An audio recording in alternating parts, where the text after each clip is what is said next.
Doncs, bona tarda, moltes gràcies per venir a totes. En tot cas, jo sóc l'Àlex, estaré aquí molt poqueta estona. Sóc l'Àlex, sóc editor de Bellaterra, des de fa exactament 4 dies laborables. Llavors, mira, m'ha tocat venir, encantat d'haver vingut, no? Primer de tot, doncs, agrair a l'Antonio Gómez Villar que hagi comptat amb nosaltres per aquesta publicació, tan pertinent, no? pel moment que ens toca viure. També agrair al Valentín que hagi accedit a participar de la presentació i, en tot cas, doncs, agrair a la Virreina també que ens hagi cedit l'espai per fer aquesta presentació. Molt breument, jo només diré que l'obra encaixa perfectament amb els principis o amb les finalitats del nostre projecte editorial, que creiem que és una aposta molt important i, a més ho és en aquest moment d'interregne entre aquell món nou que mor i el nou que neix i en el que apareixen els monstres que en Germán anomena porno-obreristes i sembla prou suggerent, divertit. En tot cas, això, sense més, moltes gràcies Antonio, moltes gràcies a tothom per venir i com ho veu.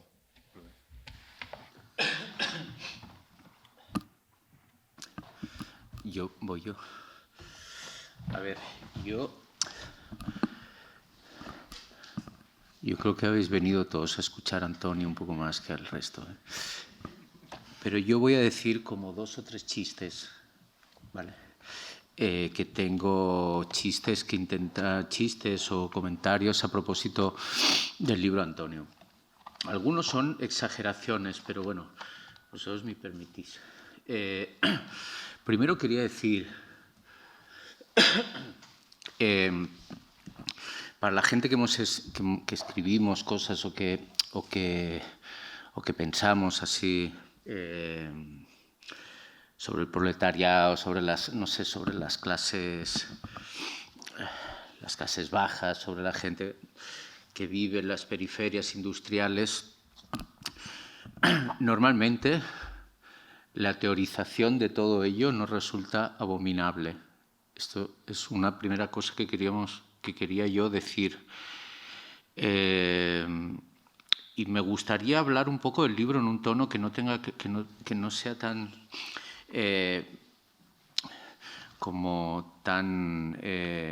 taxativo, tan trascendentaloide, como quizás a veces se hablan de estas cuestiones.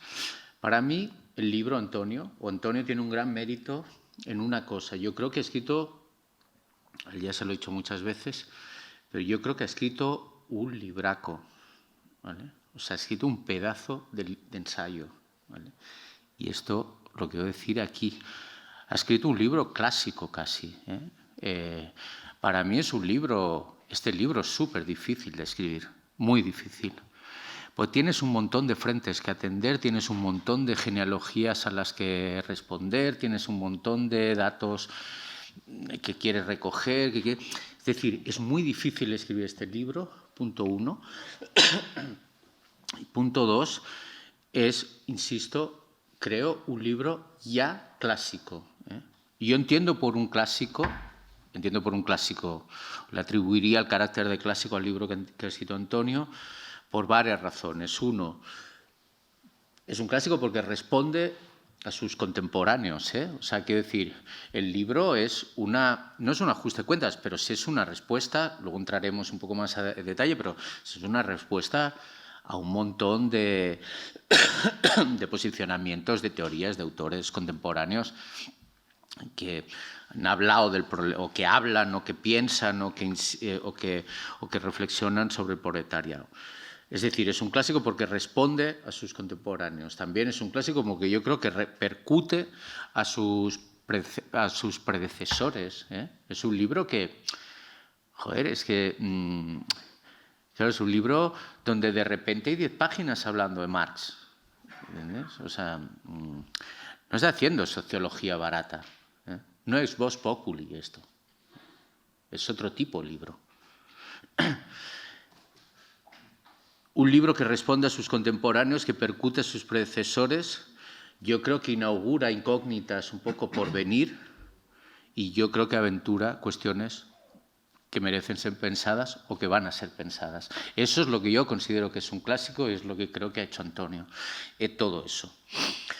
Otra cosa, digo 5 cosas, le hago una pregunta y nos lanzamos ya. Esto, un clásico.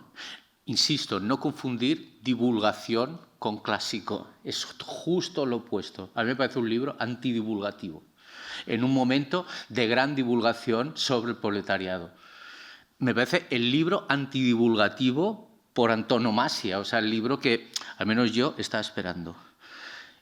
Luego, no estéis tan serios, que no estoy diciendo gilipolleces. Igual es porque hablo así como muy taxativo, pero que no. Luego es un libro, fijaos, es un libro que está súper bien escrito, ¿sabes? O sea, yo hago una prueba cuando escribo también, pero hago una prueba con amigos míos y con libros, que es lo que se llama, o lo que yo le llamo pomposamente, la prueba del aire, que es leer en voz alta. Bueno, leeros un trocito del libro en voz alta y a veréis qué os suena. ¿Sabes? Está súper bien escrito. Ese es otro carácter, creo, diferente de este libro. Es un libro bien escrito. Un libro bien escrito siempre es garantía de ser un libro bien leído, ¿vale? Os parecerá una gilipollez, pero es muy evidente. Es decir, detrás de esa buena escritura hay me imagino a este hombre, horas. Me gusta mucho el estilo de la escritura de este libro, el tipo de escritura que tiene este libro. Yo creo que esa buena escritura, para mí, es un libro que, por eso mismo y por lo que he dicho, sortea algo que pasa cuando los filósofos se ponen a hacer sociología, no me miréis mal, cuando los críticos culturales empiezan a decir así un poco lugares comunes y Zizek les gana a todos, cuando ese momento pasa, ahí hay un libro bien escrito para fijar algunos conceptos trascendentales, importantes. Luego, otra cosa para mí del libro es que lo que os decía al principio, no hay una excesiva teorización sobre la clase. Es decir, que eso quiere decir como introducirle un montón de densidad gramatical, ¿sabes? Puramente gramatical a conceptos que son como muy elementales, ¿vale? Eso me parece un acierto de proporción, ¿sabes? En el libro, ¿vale? No hay que inventar 300 palabras para decir 4 cosas sensatas, ¿vale? Y luego, 2 cosas últimas. Yo creo que hoy hay una parte de la teoría de izquierda, sobre todo la teoría cultural, que se mueve entre lo que podríamos decir, entre Vox Populi y contexto. Entre los dos, ¿no? Entonces, para los que no nos reconocemos en ninguno de los dos, ni en Lenore ni en, yo qué sé, ni en Amador, digamos, aunque nos puedan parecer bien los dos, yo creo que el libro está en un lugar que no es ninguno de esos dos nichos hoy de reflexión de alguna manera ecuménica, o al menos yo lo entiendo como ecuménico, que es una opinión muy particular.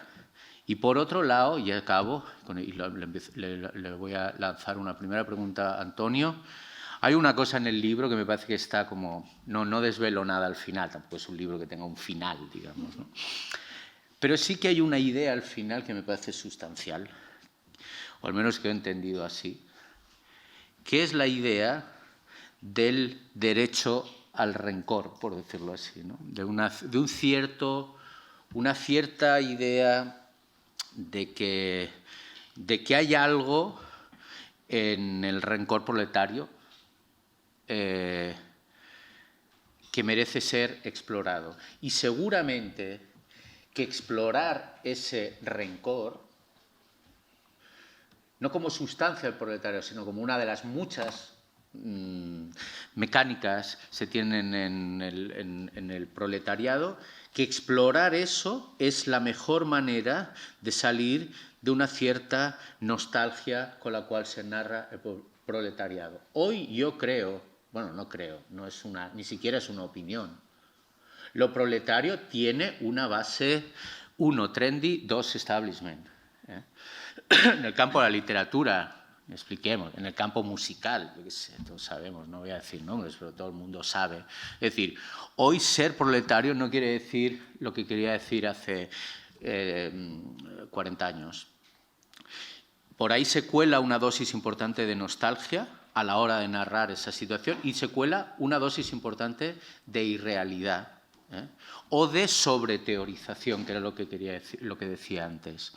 Sin embargo, creo que en esa exploración que Antonio hace, o con algunos de los autores que a mí me interesan desde un punto de vista literario, o si hacen del rencor, me parece que hay un retrato o hay una aproximación mucho más proporcionada a ese gran sujeto social que es el proletario y que Antonio llama como reaccionario. Dicho esto, me gustaría preguntar, la primera pregunta, Antonio, es un poco cómo escribes este libro. ¿Por qué lo escribes? ¿Cómo lo escribes? ¿Es un encargo? ¿Es un... ¿Cómo escribes este libro? ¿Por qué? Sí, ¿dónde? Sí, ¿se oye? Bueno, lo primero, muchísimas gracias, Valentín, primero por la lectura, porque, bueno, o sea, llevamos tiempo pensando algunos problemas. Yo admiro muchísimo tu labor narrativa con la estupenda trilogía que nos has regalado, porque creo que has convertido en La Virreina en un lugar donde disputar una determinada institucionalidad que albergamos Working Dead, y me hace muchísima ilusión el diálogo contigo, y además pues si son con estas palabras tan generosas y es una lectura así, la verdad que te lo agradezco enormemente. Y respondiendo a esta cuestión, el libro surge fruto, digamos, de una cierta constatación, y era constatar que vivimos un momento de desorientación política, un momento de bloqueo, ¿no? Un momento, vamos a decir, de desertización, un momento de bajamar, ¿no? si se quiere. Y que de alguna manera estaba atravesado también por las propias prácticas activistas o militantes en las que me había desempeñado en el último tiempo, ¿no? Y había algo que yo quería pensar, que quería reflexionar, que fuera una reflexión que tuviera un pie en la coyuntura, pero que al mismo tiempo fuera una reflexión de largo alcance, ¿no? Como quienes hayáis podido ver la contraportada, de alguna manera creo que la coyuntura política nuestra está marcada pues por la frustración, ¿no? Por una sensación de frustración luego de las aspiraciones de cambio político anheladas y no conseguidas, luego del ciclo arrancado en 2011 con la ocupación de muchas plazas en muchísimos lugares, ¿no? 15M en el Estado, Plaza Sintagma, etcétera, ¿no? Todo un repertorio de acción. Como la sala es tan grande, perdonar que no haga, digamos, no con por el micro, con un repertorio, ¿no? De acción transnacional y modular muy importante, y también con las replicaciones posteriores, ¿no? De experiencias de cambio político en la esfera de la representación que intentaron generar nuevas topografías subjetivas, ¿no? Podemos en el marco del Estado, o Syriza, o el intento de Bernie Sanders, o la Francia insumisa de Mélenchon, ¿no? O Corbyn, ¿no? en Inglaterra, también, ¿no? Cambios, insisto, anhelados y frustrados, ¿no? Y en ese marco, ¿no? En ese momento de desorientación, veía que de alguna manera nuestra coyuntura política estaba atravesada por una suerte de ethos, ¿no? Ortodoxo, ¿no? Por un cierto aliento de esa esperanza y de cancelación del futuro, que se había declinado a partir de un lugar común que empieza y que de hecho ha generado cierta sensibilidad de época, y que vendría a decir que en los últimos años, ¿no? La izquierda ha abandonado los problemas económicos, políticos, ha abandonado las luchas obreras clásicas, la lucha por lo social, y en cambio ha otorgado un privilegio pues, a los problemas del reconocimiento, a los problemas culturales, ¿no? A través de los movimientos sociales del feminismo, el antirracismo, el ecologismo, ¿no? Además de esto, ¿no? Se construye una suerte de antagonismo, ¿no? En el interior del campo político plebeyo, que vendría a decir que de un lado, ¿no? existirían todos aquellos sectores abandonados por las nuevas formas progresistas, y del otro tendríamos una suerte de alianza progre, ¿no? entre estas nuevas formas políticas y el neoliberalismo, ¿no? Y cuando pensaba esto, ¿no? Me interesaba inscribirlo en una dimensión histórica, digamos, ¿no? Que no era una coyuntura aislada, que no era una suerte de adanismo, que no era la primera vez que pasaba, ¿no? Y a caballo entre Gramsci, Stuart Hall, ¿no? y Jorge Lago, podía ver que de alguna manera, cuando Gramsci lo escribe en los años 20, nos encontramos que luego del fracaso de la Revolución Alemana y de la Revolución Italiana, ¿no? Un cambio político anhelado y también frustrado, aparece una reacción en el campo conservador, que es el fascismo. Y al mismo tiempo hay un repliegue identitario en el seno de las izquierdas, ¿no? que se llama stalinismo. Décadas posterior, otra vez, en el anhelo de un cambio de los movimientos sociales y de las formas políticas de los años 60 y 70, aparece otra vez el anhelo de la revuelta frustrada, aparece una reacción en el campo conservador, la racionalidad neoliberal, y aparece un repliegue en el interior de las izquierdas, ¿no? que vendría a ser el esencialismo económico que Stuart Hall, ¿no? analiza en el laboralismo inglés. Y nuestra coyuntura política, otra vez, ¿no? Es decir, el cambio político anhelado y frustrado de post-2011, una reacción en el campo conservador, ¿no? La proliferación de las nuevas extremas derechas, o las derechas reaccionarias, ¿no? de Bolsonaro, Trump, Salvini, Le Pen, Abascal, etc. Y por otro lado, una reacción, un repliegue en el interior de las izquierdas, ¿no? Es decir, este ethos obrerista, ¿no? esta matriz rojiparda, ¿no? el chivo expiatorio, la construcción de un antagonismo interior en el campo político plebeyo. Y me parecía que había que salir de aquí, digamos, ¿no? Era, digamos, un cierto bloqueo experimentado, ¿no? en primera persona, atravesado por cuestiones que llevaba tiempo pensando, ¿no? Y un buen día, pues a Andrea le compartí la idea del libro. Yo no veía muy claro, digamos, ponerme a escribir, ¿no? Suerte que me dijo, no, el lunes empiezas porque esto, digamos, hay que escribirlo y lo tienes que contar, digamos, ¿no? Y entonces lo hice no es un libro por encargo, es un libro que nace de una cierta herida, digamos, eso es un libro que nace explicando, ¿no? Un cierto bloqueo, ¿no? Por eso, de alguna manera, yo creo que el libro, si hay una palabra inteligente, es porque logra condensar una cierta inteligencia colectiva, ¿no? Y gracias, por supuesto, ¿no? posteriormente, ¿no? a Bellaterra por haber acogido el libro, ¿no? y a todo el equipo que lo ha hecho posible, ¿no? a Ana Alaya, a Simón, Alex, ¿no? Dani, el diseñador, que ha hecho una portada preciosa, etc. Entonces, bueno, nace aquí, ¿no? Nace en esta coyuntura, en esta encrucijada, ¿no? Sí, yo quería algunas cosas que me han... Por ejemplo, te quería preguntar, porque es como el famoso libro de Bernabé, de Daniel Bernabé, el de la multi... Me parece que es, por ejemplo, un libro como que está presente, ¿no? O sea,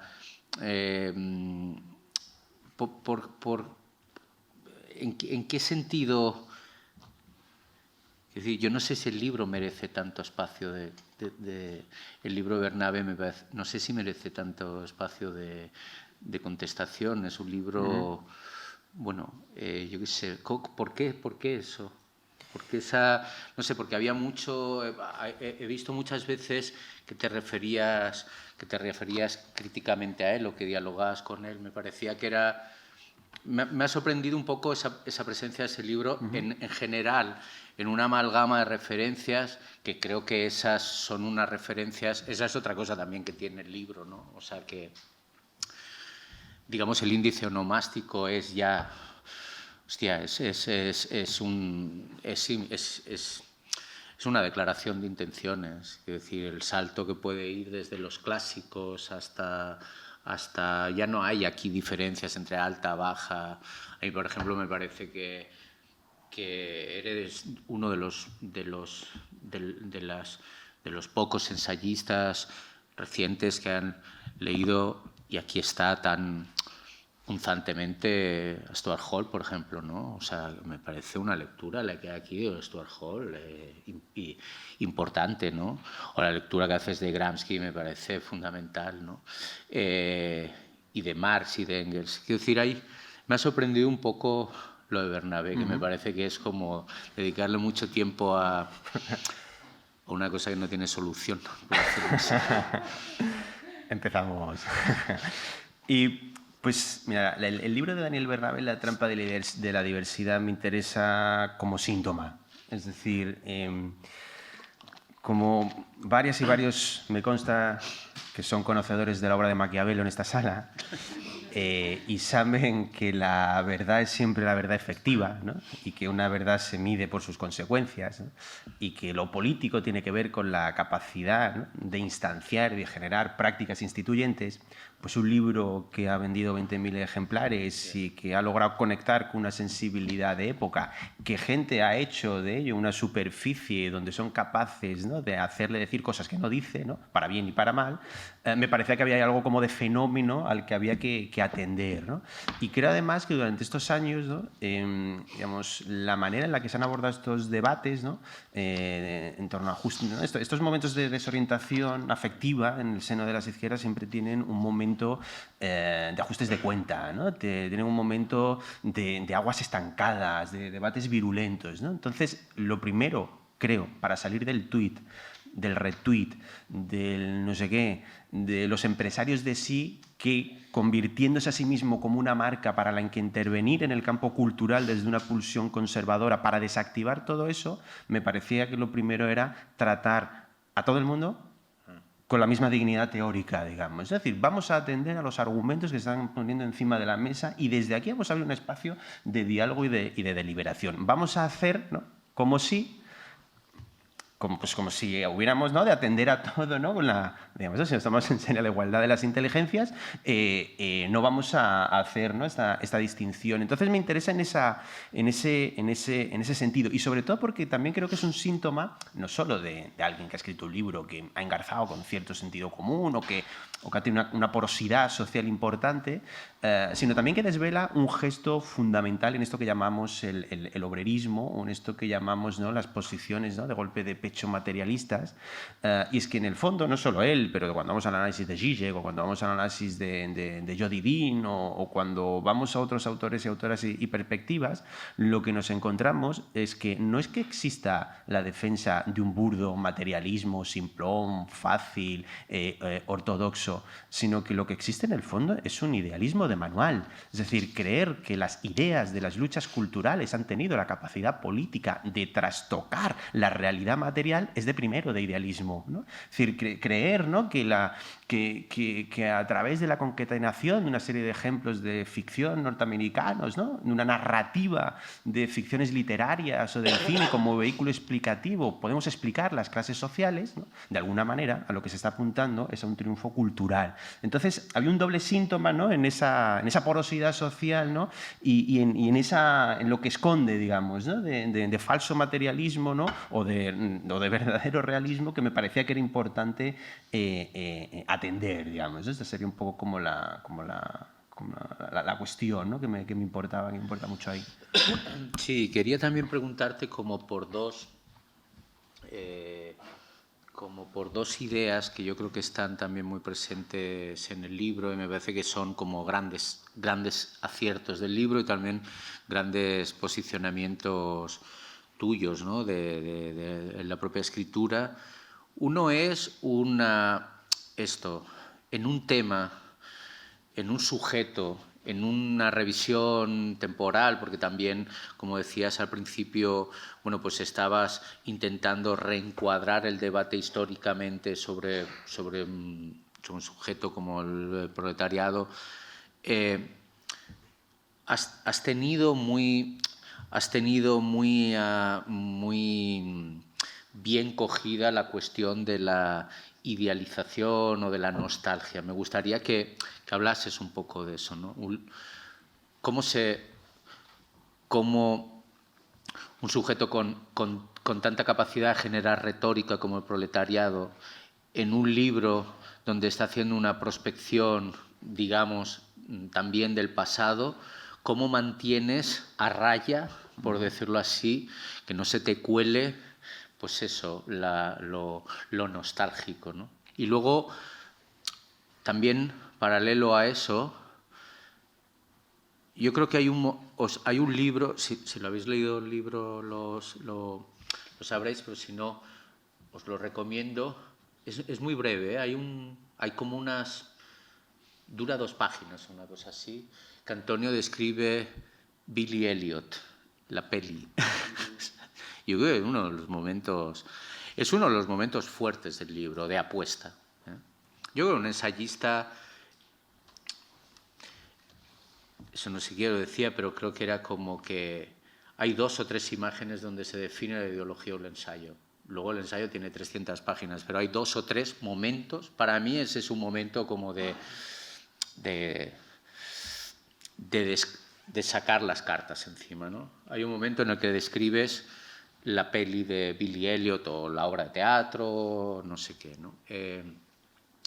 Y te manifiestas muy punzante con la estetización, ¿no? con la arquitectura estética, digamos, del niño que baila en el contexto minero, ese yin-yang tan básico, tan elemental. Y te quería preguntar, aparte de la nostalgia, esto. A mí el trozo que hablabas de Billy Elliot me dejó con ganas de decir, hostia, Antonio tendría que leer todas las novelas lumpenproletaria que hay ahora, a ver cómo las lee. Pero decir, nostalgia por un lado, cómo se mantiene, tal. ¿Y qué piensas de esa estetización o incluso artistificación, literaturización del proletariado? Pues voy a empezar por la primera porque por la segunda quiero referirme yo a tus libros, ¿no? Porque han sido importante fuente de inspiración. Con lo cual voy a empezar por la primera porque en la segunda hay algunas cuestiones sobre esto de Billy Elliot, ¿no? Y digamos, de esa literatura que de alguna manera... porque creo que tu narrativa es una narrativa diametralmente opuesta o inversa al relato que se quiere construir sobre la figura de Billy Elliot, ¿no? Digamos, tratar de explicar por qué. O sea, pero la primera cuestión, la de la nostalgia, claro, en este marco de sentido, ¿no? De las luchas culturales, las luchas materiales, la cancelación del futuro, el bloqueo de la imaginación política, hay un lugar que es bastante común, ¿no?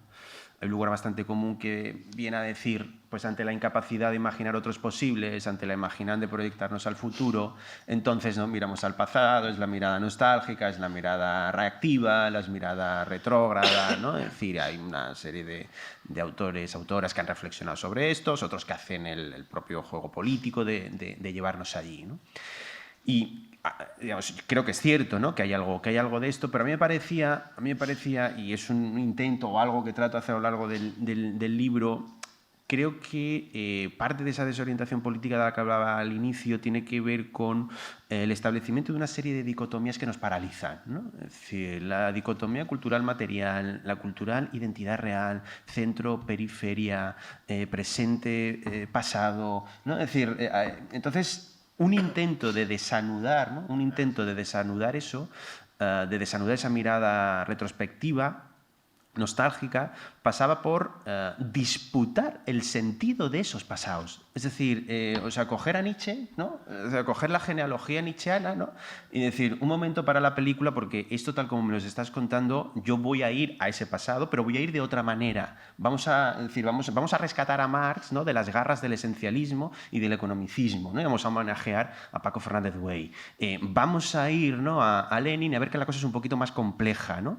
Vamos a ir, ¿no? al periodo del New Deal, ¿no? del 45 al 73 hasta la crisis del petróleo, petróleo, o el 79 con Margaret Thatcher, donde es el mundo ideal, ¿no?, del movimiento obrero, y vamos a ver que la cosa fue bien diferente. Y vamos a tratar de rescatar, ¿no?, la potencia política de las luchas de los años 60 y 70, ¿no?, de esa especie de construcción como chivo expiatorio que se ha hecho de ellas, ¿no? Entonces me parecía que el primer gesto, ¿no?, pasaba por hacer una genealogía diferente de otra historia del movimiento obrero, digamos, o de otra historia, vamos a decirlo más amplio, de las formas políticas plebeyas, ¿no?, por así decir.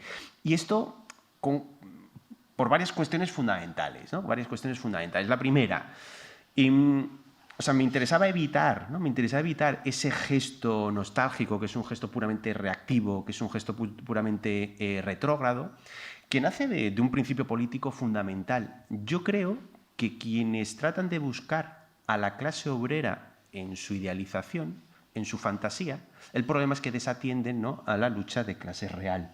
Y cuando se desatiende a la lucha de clase real y efectiva, en ese hiato es donde habita lo reaccionario. Es decir, porque es una fantasía de incumplimiento, porque no llega, porque es carencia de sí, porque es la falta de lo otro, ¿no?, porque es el antagonismo interior, ¿no? Tengo aquí una cita, retrato del futbolista adolescente, dice Valentín: de tanto hablar por boca de fantasmas nos sumergimos en una herida errática. ¿No? Pues imposible decirlo mejor que decir, ¿no? Que creo que hay, ¿no?, esa idea fantasmagórica, ¿no? Esto sí un poco lo voy a explicar y no vamos a contar el contenido del libro, pero esta idea de los olvidados tiene que ver con esa cosa fantasmática en el que algunos, en las crisis de la clase media actual, creen ver el resurgimiento fantasmagórico del proletariado pasado, digamos, ¿no? Y en ese gesto, ¿no?, creo que hay una herida errática, creo que hay un lugar de enunciación falso, que un nosotros olvidado frente a un ellos progresista es un antagonismo falso, ¿no? Esto tiene un peligro, digamos, ¿no? el que quería evitar con la genealogía. Es decir, si entonces el pasado no, entonces una suerte de presentismo, ¿no? Entonces es un presente desinhibido, libre, sin ataduras, sin historia, ¿no? Inventado, nuevo, sin lazos, sin historicidades, ¿no?, desmemoriados, y entonces nos proyectamos al futuro. El problema de esta perspectiva es que es un régimen, ¿no?, de tiempo puramente neoliberal, ¿no? Es la racionalidad del hombre sin atributos, ¿no? Es la racionalidad del adanismo, de la reinvención, del recíclate, ¿no? Es pura tonalidad emotiva neoliberal, ¿no? Es decir, si el neoliberalismo individualiza, si rompe vínculos, si rompe referencias, si rompe lazos, ¿no?, desechar, digamos, el pasado como aquello que ocurrió para centrarnos en el tiempo presente, ¿no?, es una pendiente bastante peligrosa. Tercera cuestión a evitar, ¿no?, que es una línea más difusa, ¿no?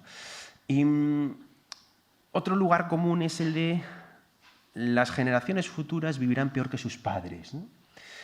Luego tengo envidia de la vida que llevaban los míos, ¿no? Es decir, este discurso que en el 15M tuvo un sentido muy distinto al que se le otorga hoy, y tiene un sentido muy distinto porque el sentido que se le otorga hoy es el de una suerte de pesimismo existencial. Y es una cosa distinta, porque bajo el pesimismo existencial lo que se está colando es una suerte de mistificación del pasado y una defensa de formas culturales pretéritas que se quieren defender, sobre texto también de incorporar determinadas coartadas reaccionarias, ¿no? Creo que ahí no es lo mismo hacer una foto fija del pasado, ¿no?, en la que querer reconciliarnos, reencontrarnos, ¿no?, con él, que decir que hay una suerte de nostalgia de un tiempo en el que era posible un futuro diferente. No es lo mismo tener nostalgia del pasado que nostalgia de un tiempo en el que era posible la proyección de otro tiempo de vida, porque si no, entonces se clausura, entonces no hay horizonte, entonces no hay utopía, entonces no hay posibilidad de cambio. Entonces, si ni la coartada reaccionaria entre la clase obrera ideal y a las luchas de clase realmente existente, si no ese presentismo del tiempo neoliberal, si tampoco ese pesimismo existencial, pues me parecía que lo que nos quedaba era agarrarnos como clavo ardiendo a Benjamin. Es decir, o sea, no había más, ¿no? Digamos, ¿no? Que abrazar la posibilidad del todavía no, que abrazar la posibilidad de las promesas incumplidas, ¿no? Pero vamos a hacer otras promesas incumplidas, vamos a leer la historia de otra manera, vamos a contar, ¿no?, la película de una manera distinta, porque aquí se está tergiversando, o se está poniendo entre paréntesis, ¿no?, unos determinados anhelos, ¿no? Es decir, el otro día, ¿no?, que estabais con Bifo y con Max de Esteban, no he visto la sesión, pero me contabais, ¿no?, que Bifo hizo referencia a la gran dimisión, ¿no? Y me faltarían tiempo, datos y leer más, digamos, para decir algo medianamente, o sea, con rigor sobre esto de la gran dimisión, y no quiero ser taxativo, pero mi pregunta es, ¿no podríamos, ¿no?, leer estas formas de la gran dimisión, sabéis, ¿no?, es decir, un gran número, millones de trabajadores, ¿no?, que se van de sus puestos de trabajo, ¿no?, o la dificultad de determinados sectores, ¿no?, para que generacionalmente puedan ser reemplazados, ¿no? ¿No hay algo aquí? ¿No hay una suerte, digamos, a lo Fischer, una serie de fantasmas que nos asedian? Es decir, no vuelve el rifuto di lavoro, no vuelve los 60-70, no vuelve la posibilidad de horizontes existenciales más amplios, no hubo en los 60 y 70 una incapacidad de la izquierda apegada a la matriz disciplinaria de no dar cuerpo político a los nuevos anhelos y deseos, no fue, digamos, en ese vacío donde la racionalidad neoliberal tuvo la capacidad hegemónica de politizar eso en un sentido muy preciso. ¿No habría entonces una crisis de eso, ¿no? Y vuelve, es decir, la renta básica, una transición energética del ecologismo, la politización de lo reproductivo del feminismo, ¿no sería otro horizonte puramente material que nos abriría o alumbraría la posibilidad del reparto de la jornada laboral, etcétera, diferente? Claro, si eso lo situamos en el horizonte de lo cultural, de lo secundario, ¿no?, del chivo expiatorio que impide la verdadera fetichización nostálgica, ¿no?, de la lucha de clases verdaderas, entonces pues lo que nos encontramos no son los fantasmas de Fischer, digamos, ¿no?, sino una suerte de fantoche, ¿no?, obrerista en la que no hay manera, ¿no?, de conectar, ¿no? Entonces, un poco la mirada nostálgica estaba, o sea, disputar, ¿no?, esos pasados desde ese lugar, ¿no? Y me interesa muchísimo la trilogía de Valentín Roma. Este es el último, el capitalista. Estamos presentando tu libro. No, simbólico, pero en forma de diálogo, ¿no? Y me interesa muchísimo porque, es decir, la narrativa, o sea, es una trilogía, igual en El enfermero de Lenin, Retrato del futbolista adolescente, es una trilogía que está atravesada por el problema del desclasamiento, ¿no? Y creo que es decir, que históricamente la narrativa marxiana o marxista, ¿no?, siempre ha tenido fuertes problemas para saber qué hacer con la clase media como sujeto político, ¿no? Es decir, Gramsci, ¿no?, ve horrorizado, ¿no?, como la clase media, ¿no?, se apunta, ¿no?, da soporte, ¿no?, al fascismo, ¿no? Y siempre que aparece, ¿no?, la idea de clases medias, es como que a la gente de izquierda pues no nos termina, es decir, el campo político se nos rompe, digamos, ¿no? Nos sentimos mucho más cómodos en el campo del antagonismo, ¿no?, sea aquello lo que sea, el pueblo, el proletariado, da igual, digamos, ¿no? Pero aquello que hay en medio, ¿no?, como no somos aristotélicos, ¿no?, entonces lo que queda en medio y la prudencia, ¿no?, nunca nos termina de calzar. Y yo creo que tu concepción del desclasamiento introduce el punto de tragedia que le falta al marxismo. Es decir, creo que apunta, ¿no?, a... Tengo varias citas por aquí que de verdad que me gustaría leer.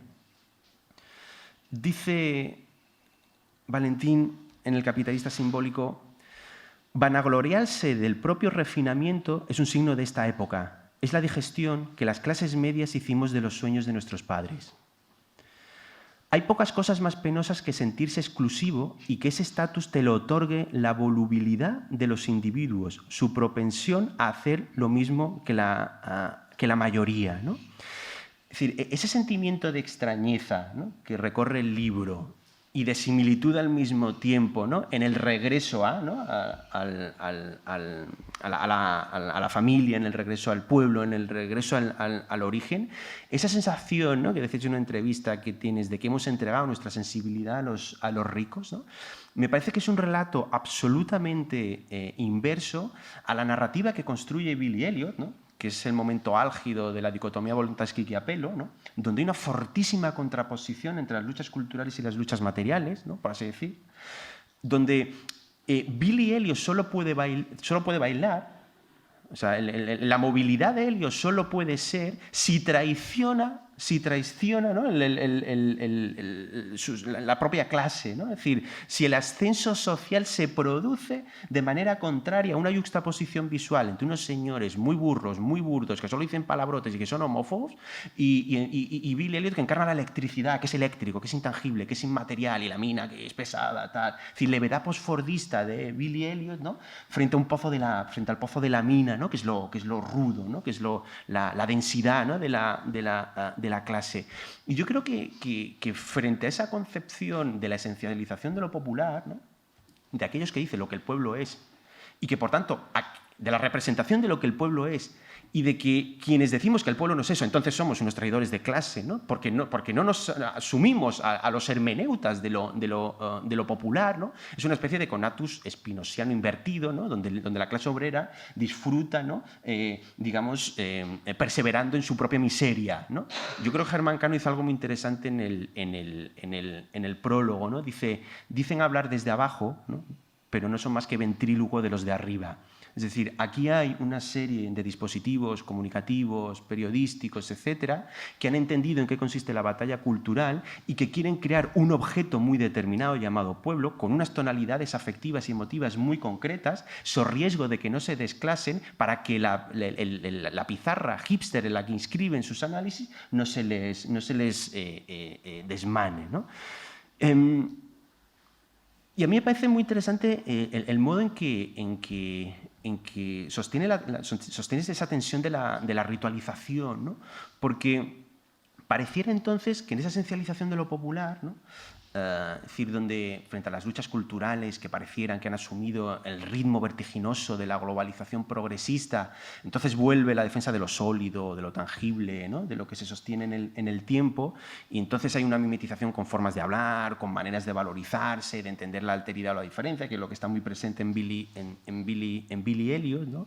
Yo creo que asumes algo que parece que es fundamental, que tiene que ver con algo que Terry Eagleton dice con mucha gracia, ¿no?, que dice que a la izquierda suele pasarle con la clase trabajadora algo parecido a lo que le pasó a la Virgen María con el niño Jesús. Dice, un primer momento de evidente reverencia, ¿no?, y cierta desilusión después de limpiarle el culete, digamos, ¿no? Entonces, creo que ese sentido trágico, ¿no?, creo que esas aporías, que esas contradicciones, ¿no?, el ir y el volver, ¿no?, el pensarnos, ¿no?, en esa escisión es algo mucho mejor, digamos, ¿no?, que ese relato, esa yuxtaposición que nos presentaba Billy Elliot, ¿no?, que es un canto, es una alegoría al neoliberalismo, ¿no?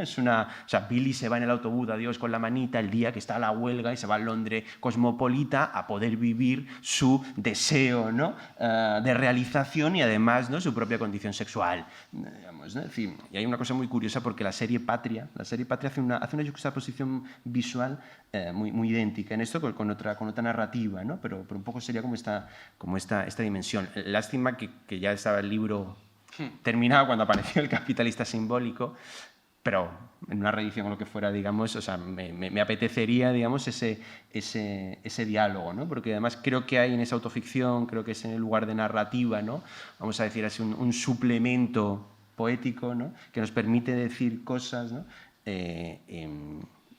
y que además tiene un sentido del humor. Estos libros realmente interesantes. Es que tú sabes que lo del desclasamiento, yo tengo un colega que no voy a decir el nombre porque es muy conocido, pero es como otro escritor, compañero mío, que a veces nos ponen así a los dos como, yo qué sé, literatura charnega del gueto, del barrio, de no sé qué, ¿no? Y siempre me dice, hostia, Valen, tío, ¿por qué dices lo del desclasamiento? Eso es feo, no digas que escribes sobre desclasarnos. Nosotros no nos hemos desclasado. Y digo, ¿cómo que no nos hemos desclasado, tío? ¿Qué coño quiere decir que no nos hemos desclasado? Tú te levantas a las 5 para ir a trabajar a la fábrica, curras en el Prica de reponedor. Yo qué sé, tienes que visión... Quiero decir, y te lo diría al revés. ¿Y te molaría volver a currar?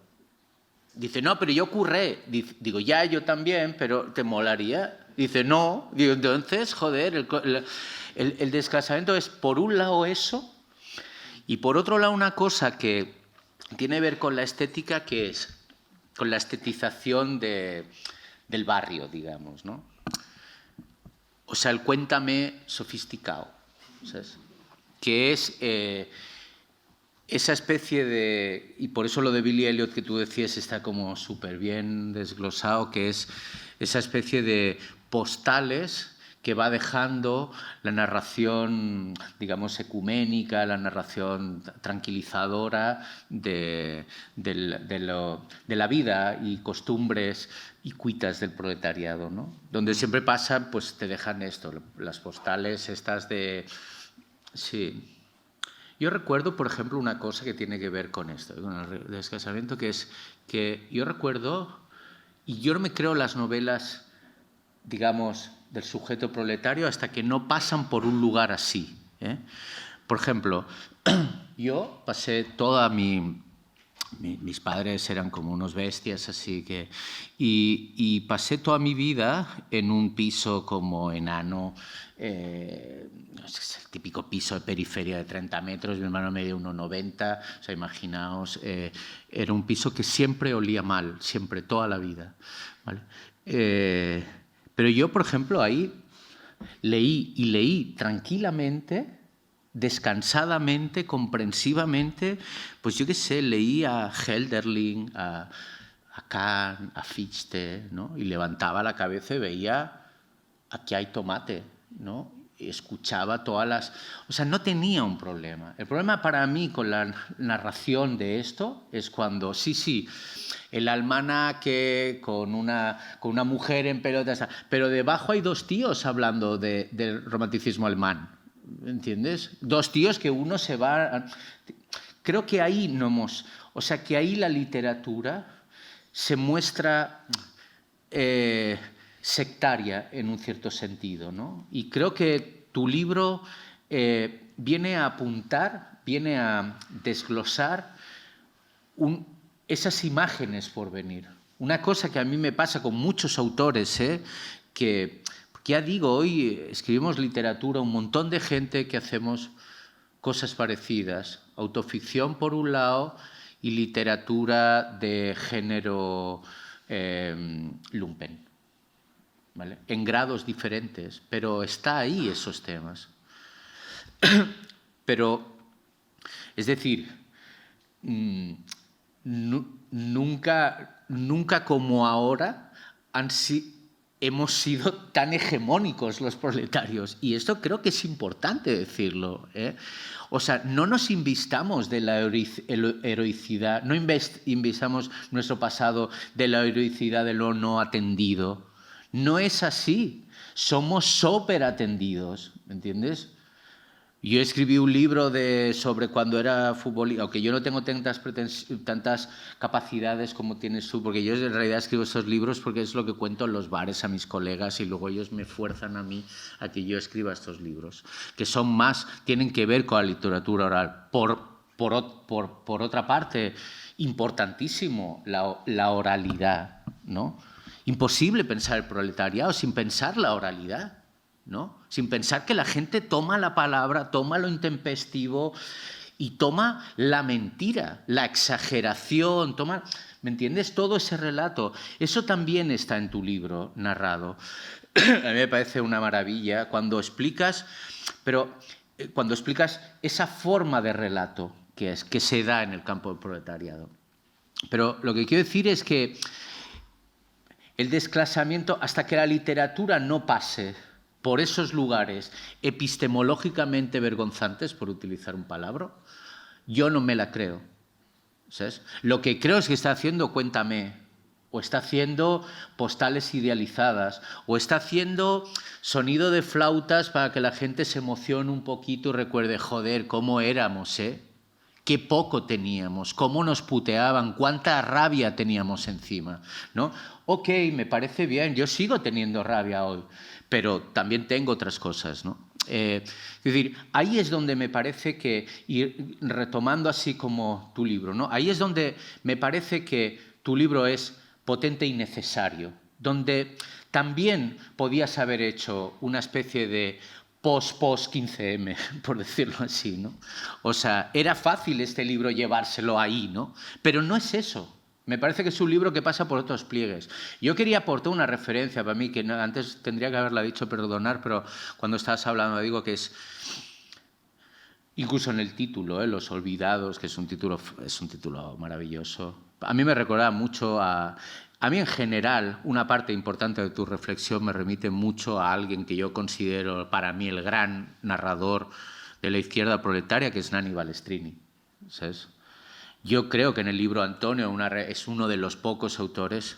Por favor, que Pablo Iglesias deje de citar a Balestrini. Joder, que al final nadie va a querer leer a Balestrini. Acababa aquellos programas demenciales suyo diciendo, y ahora voy a leer un fragmento del maestro Nanni. ¿Sabes? O sea, forget it.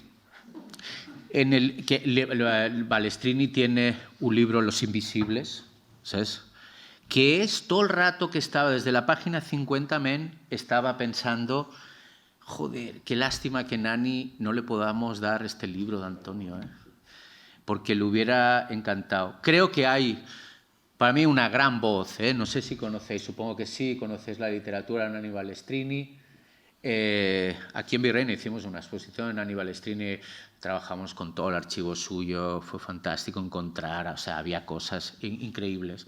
Pero sí que había, he encontrado lo mismo, y por eso quería referenciar, unir ese acercamiento, ¿no?, de Balestrini a la fábrica, al sujeto industrial, con el trabajo tuyo, ¿no?, que realmente es, ¿sabes?, frente a Balestrini es, por decirlo así, no sé, voy a decir así como una exageración, también, ¿no?, pero o sea, la misma operación que hace Balestrini respecto a Pasolini, digamos, de restar, yo qué sé, ¿sabes?, de restarle catolicismo al proletariado y aportarle voz mediática y aportarle, pues me parece que hay algo en la posición de Nanni Balestrini respecto al sujeto proletario, hay algo en su manera de afrontar que me ha recordado mucho el trabajo, y me parece que es un gran acierto remitir por ahí. Sí, debería. No. Ese es el maestro, tío. Quiero decir, no. Admiro a Pasolini y Balestrini. No, escribo sobre ellos, digamos. Te agradezco muchísimo. Las presentaciones siempre dan para hipérbole, digamos, ¿no? O sea, y está bien que hagamos uso de los géneros literarios, ¿no? Y de las figuras retóricas en este. Sí, porque de hecho, Los Invisibles de Balestrini. En el fondo yo creo que, o sea, Balestrini lamentaba, ¿no?, que los jóvenes italianos, ¿no?, del movimiento del 77, jóvenes obreros italianos, es decir, porque pareciera, ¿no?, que las luchas que se narran en el 67 es una especie de veleidad culturalista, ¿no?, de hijos burgueses que se levantan un día y que hoy no me apetece ir a la fábrica porque tengo horizontes existenciales más amplios, ¿no?, cuando en realidad lo que estamos hablando es de una modalidad de lucha de clases, ¿no?, es un exceso, ¿no?, sobre cierto corporativismo, ¿no?, y cierta, o sea, que son trabajadores haciendo huelgas, digamos, es decir, por eso hay que ir a los pasados, porque si no te gusta esa lucha material, habremos de ver, ¿no?, quién se esconde detrás de esta. Y yo creo que Balestrini lamentaría hoy que él veía como toda esa potencia política quedó clausurada, ¿no?, por los discursos punitivistas del terrorismo, de Brigata Rosa, etcétera, ¿no? Y resulta que hoy, en vez de rescatar, digamos, esa memoria, ¿no?, aparecen, ¿no?, quienes quieren doblemente enterrar a esos invisibles, ¿no?, justamente por ser la historia de un desvío. Es decir, yo creo que tenemos un problema, y el problema es que creo que al menos la izquierda europea no ha superado el trauma del 68. O sea, quiero decir, es como una herida recurrente, digamos. No, volvemos una y otra vez a ese lugar, ¿no? Y rescatar, ¿no?, esa literatura, ¿no?, esas formas, me parece, que era un poco, ¿no?, en el gesto en el libro, de narrar que, es decir, que frente a la construcción del mayo del 68 como una especie de traición de clase, ¿no?, como una especie, digamos, como la historia de un desvío, creo que en realidad lo que nunca se entendió es que es la misma lucha de clase la que se estaba transformando a sí misma. Es decir, que el movimiento obrero no solo implosionó por una fuerza externa llamada neoliberalismo, Thatcher y Reagan, que también implosionó a la interna en la incapacidad en la incapacidad de albergar nuevos sentidos, nuevos deseos y nuevas demandas. Y es más, frente a quienes consideran que el periodo fuerte sindicalista del 45 al 73, ¿no? Uno sabe la película de Ken Loach, ¿no? De la nostalgia del 70 y tal, de cuando los obreros que llegan, luego a la Segunda Guerra Mundial, el orgullo de clase, la construcción de viviendas, ¿no? Es decir, creo que en realidad digamos, los hijos y las hijas de esa generación no es una traición a sus padres, sino que el mejor homenaje que pudieron rendirle era no fetichizar el sacrificio, sino utilizar, ¿no? esas mejoras materiales del sudor y la sangre obrera para no tener que pasar por ellas. Es decir, no hay mayor orgullo de clase que el rechazo a la fábrica. Es decir, este es el, ¿no?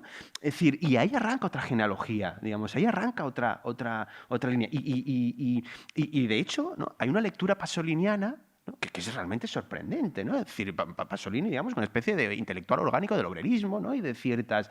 Cuando ese hedonismo de masas, ¿no? Y esa construcción de las cartas luteranas, etcétera, creo que en el fondo está apuntando a transformaciones que nacieron justamente de las mejores materiales del sindicalismo. Es decir, las mejoras materiales logradas en el periodo 45-73 construyeron un horizonte de sentido, de consumo y de estilos de vida que claudicaron al propio proletariado porque construyeron una vasta clase media a partir de la cual se construye un sujeto político no sobre el lugar que ocupa en la posición, sino sobre el lugar en la exclusión.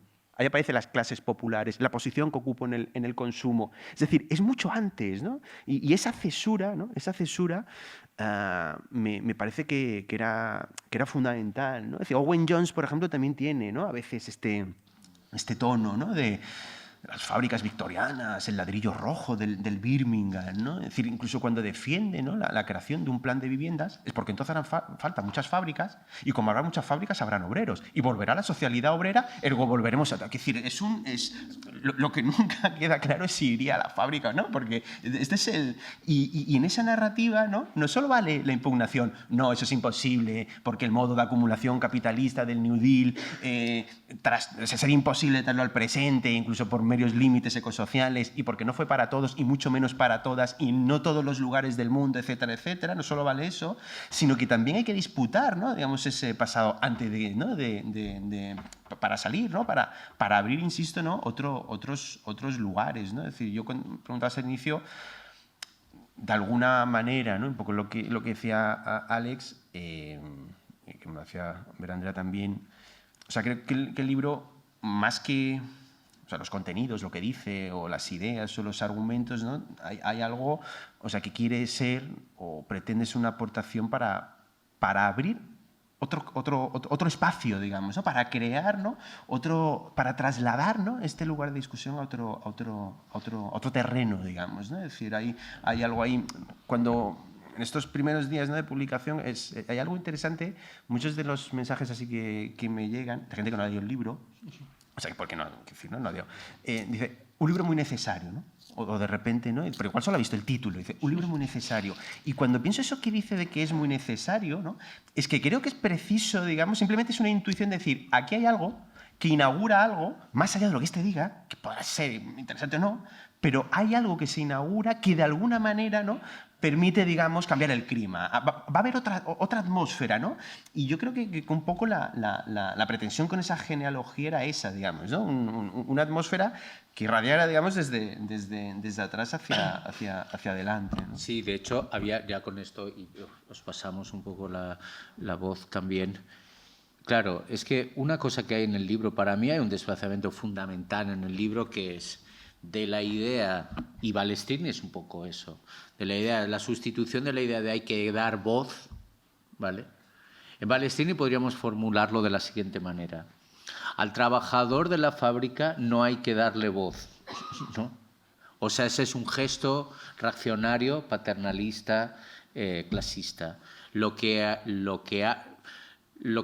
debo hacer es escuchar cómo suena,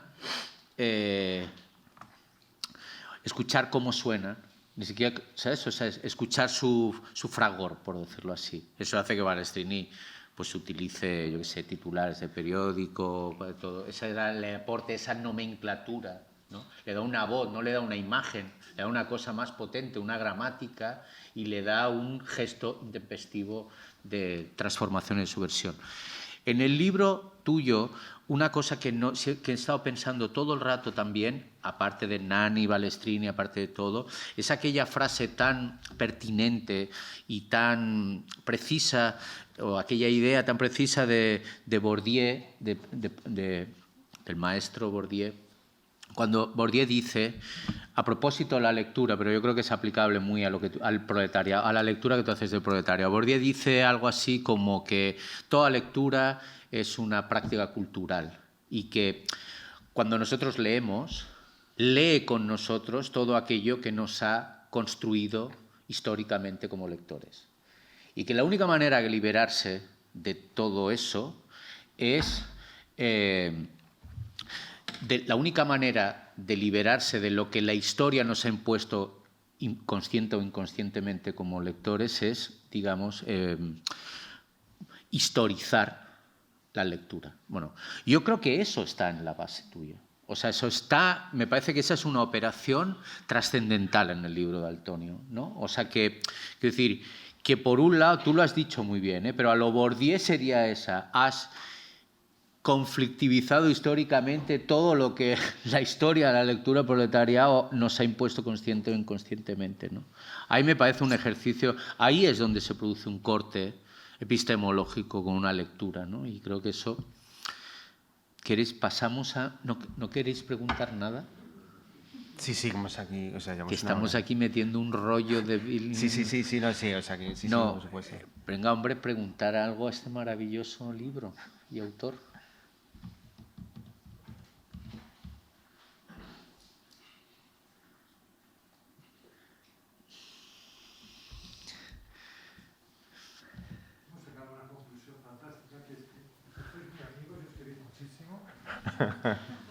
No te creas, yo he visto presentaciones de libros donde un tío hablaba súper mal del tío.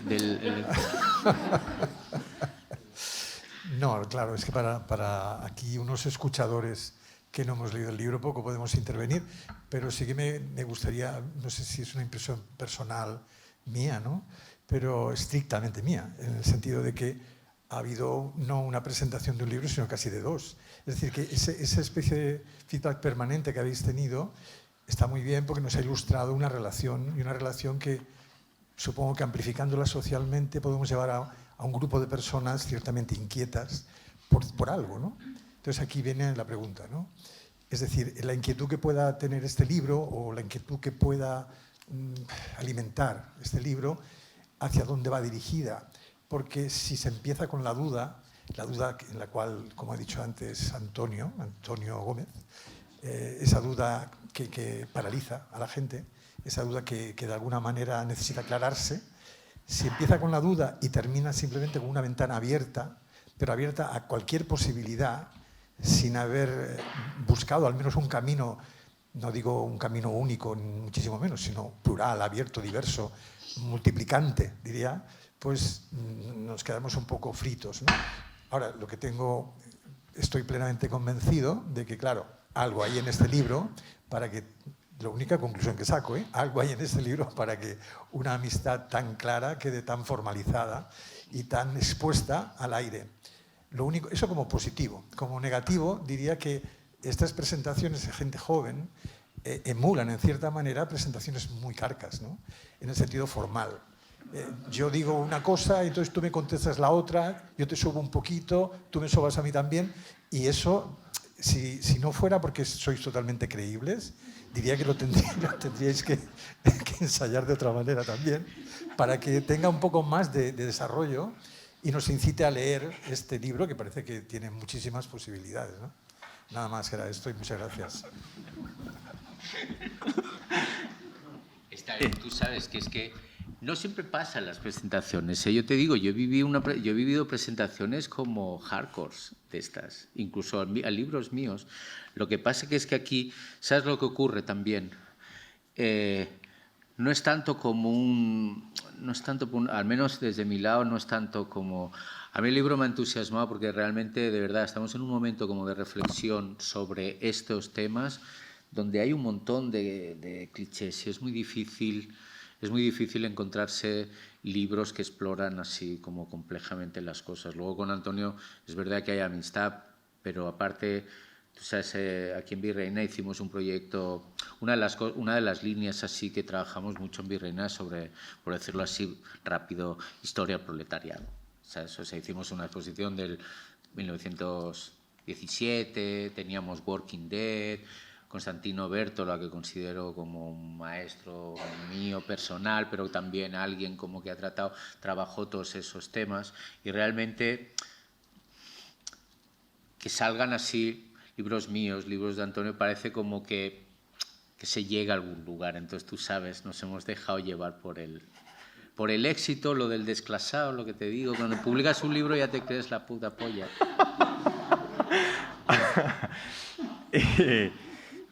Atendiendo a la primera cuestión, ¿no?, de hacia dónde va, vamos con una idea fuerte, no conclusiva, ¿no?, pero sí con una proyección, ¿no?, con un horizonte.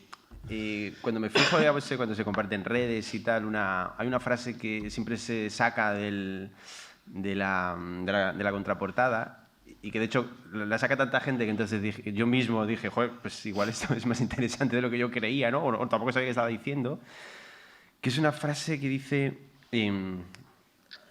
hemos de problematizar o de pensar, ¿no?, la fragilidad identitaria de nuestras sociedades, ¿no? Y es boom, digamos, ¿no? Es como, ¿no?, hay un hilo que tirar. Y a mí me parece que el territorio a explorar tiene que ver con eso, con explorar la fragilidad identitaria de nuestras sociedades, pero no la fragilidad identitaria de lo líquido o de lo débil o de cosas de estas que no me interesan en absoluto, sino que puede querer decir una fragilidad identitaria plebeya. Es decir, ¿qué puede querer decir una fragilidad identitaria de los de abajo, ¿no?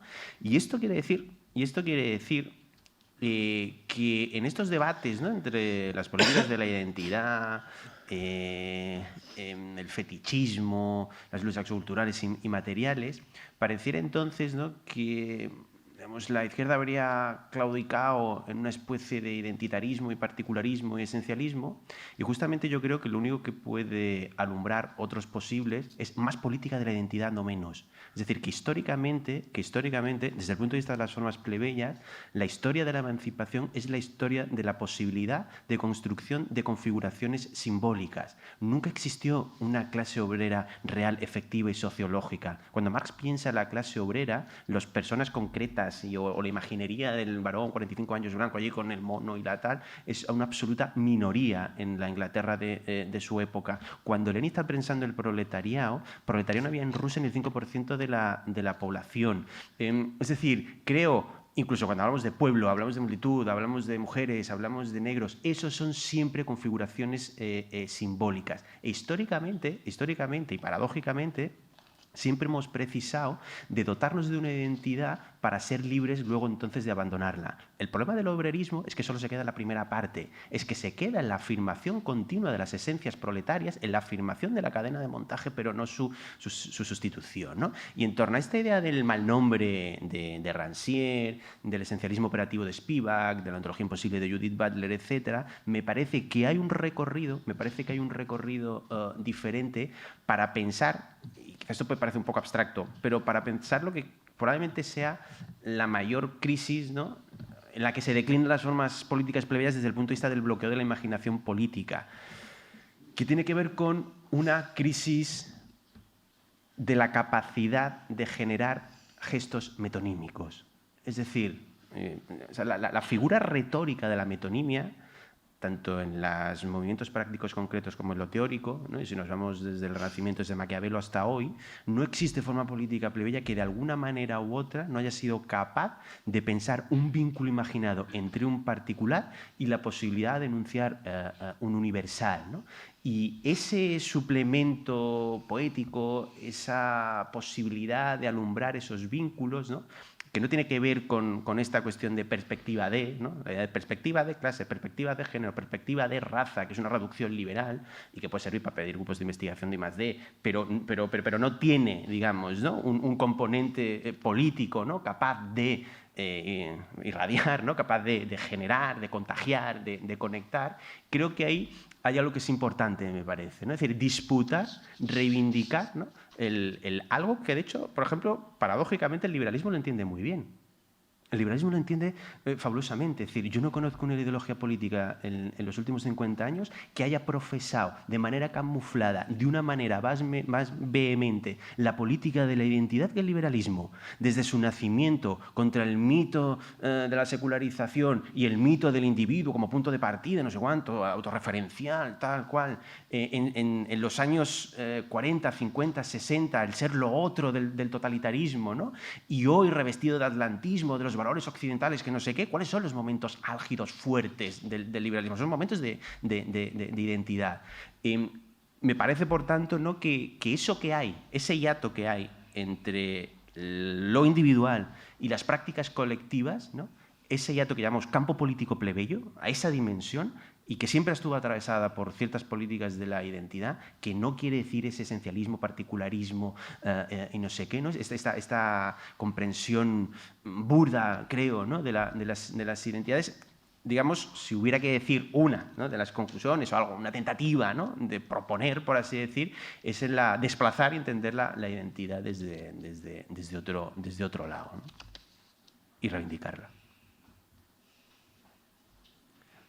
Eso es una más polémica, digamos, o al menos ya dices, uy, esto ya es otra cosa. Es decir, ¿no? Es el punto, digamos, donde hay otras perspectivas teóricas, hay otras genealogías, otros horizontes de emancipación igualmente plausibles, ¿no? Es decir, pero Malcolm X necesita negar el little, ¿no? A través, digamos, digamos eso también en el libro, ¿no? A través de la afirmación del orgullo, ¿no? Que es, o sea, el identitario, el verdadero identitario, ¿no?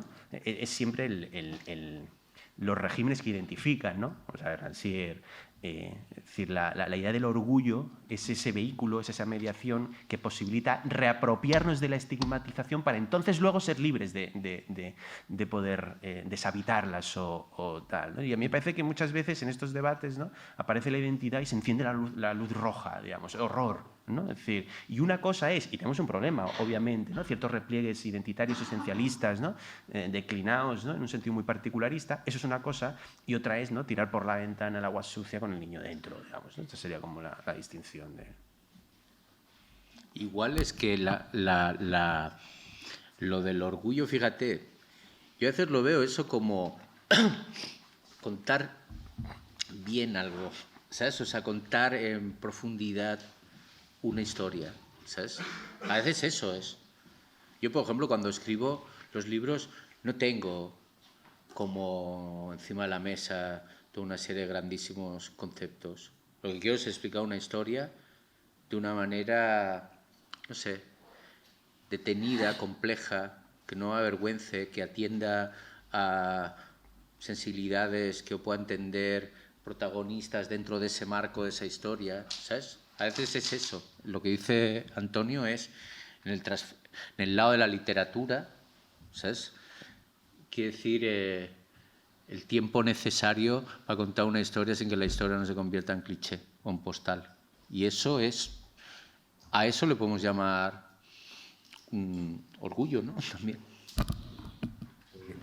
Al hilo... ¿Me oyes? ¿Sí? Sí, no, digo, al hilo justamente yo aquí te estaba escuchando y estaba pensando al tanto, ¿no? Ahí con esa distinción entre lo identitario y lo autorreferencial. Creo precisamente que apuntas al problema de lo autorreferencial, que habita lo identitario, obviamente, ¿no?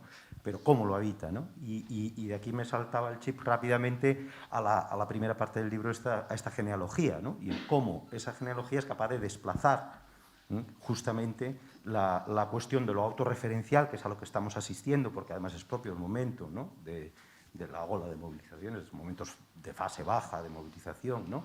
de resaca, en fin, todo esto que también has apuntado. Y precisamente, ¿no? Hay, sin tener voluntad de ser un manual, ¿no? pero sí que hay de alguna manera, ¿no? en el libro esa clave de interpretación del momento, que al mismo tiempo tiene una propedéutica para el lector. Una propedéutica que de alguna manera, sin ser y es todo un mérito siendo como eres, ¿no? Como eres profesor, sin ser académica, sin venir a... Es puramente ensayística y creo que en el valor pleno de la idea de la noción de ensayo, ¿no? Es decir, que ensaya, y que ensaya como proposición y que ensaya como ese saber que uno reconoce y que además reconoce con la honestidad que has dicho al principio, es decir, que esto nace de una herida, ¿no? De una experiencia, de una necesidad de situarse y resituarse, ¿no? En el contexto, y precisamente ahí ese método genealógico, ¿no? Yo creo que, no sé, te lo traigo un poco a colación ahora de tu propia intervención, porque creo que puede ser muy interesante, ¿no? Ver y ligar cómo nos liberamos de esa autorreferencialidad permanente de lo identitario como reificable, como la vía abierta a la producción de mercancías, de servicios, en fin, de todo lo que es el proyecto neoliberal, y por el contrario, ¿no? La identidad en ese otro, ¿no? en ese otro sentido, en esa otra orientación, ¿no? Que nos reinscribe en un proceso, no diría ni tan solo histórico, porque tampoco creo que sea, ahí habría el riesgo historicista.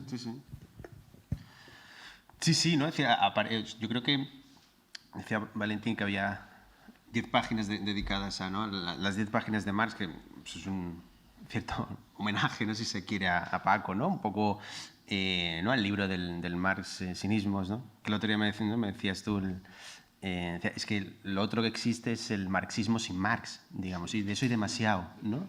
Entonces, o sea, la posibilidad era volver a darle ¿no? Hay demasiado obrerismo sin obrero, ¿no? Es decir, y entonces el identitarismo viene justamente en esa pulsión identitaria, digamos, ¿no? De una construcción, ¿no? En la que precisa, ¿no? De ir, ¿no? a otros materiales concretos, ¿no? Es decir, por eso la práctica nietzscheana de la genealogía, además, ¿no? Servía, ¿no? Eso que decía Foucault, ¿no? Que la genealogía es el gris, ¿no? Es decir, porque va a los materiales realmente existentes. Es decir, pero esto no es una conspiración obrerista ni nada, ¿no? Es decir, existió, son los bajos fondos, son los archivos, son las ideas, son las lecturas, las propuestas, los repertorios de acción colectiva, las asambleas. Vamos ahí porque vamos a contar la historia de una manera distinta, ¿no? Y yo creo que, bueno, ahí, digamos, es mucho más difícil, ¿no? Interrumpir eso, digamos, es mucho más difícil interrumpir eso, porque entonces podemos hacerlo, pero tenemos que bajar, ¿no? a terreno, digamos, el a priori nos sirve, ¿no? Es decir, esta tautología política, ¿no? La unidad de la clase obrera nos une, ¿no? Es decir, pues bien, bueno, pues, de primero de tautología, que es fantástico, ¿no? Es decir, pero ¿qué quiere decir eso como proyecto político, ¿no? Es decir, esa es un poco, ¿no? la idea de cómo hemos llegado hasta aquí. O sea, vamos a preguntarnos cómo hemos llegado hasta aquí, porque si encontramos otro tipo de claves, ¿no? Aparecen, ¿no? otros hilos, digamos, desde los que tejer. Y además, en el sentido este que decías, ¿no? Porque alguna vez, ¿no?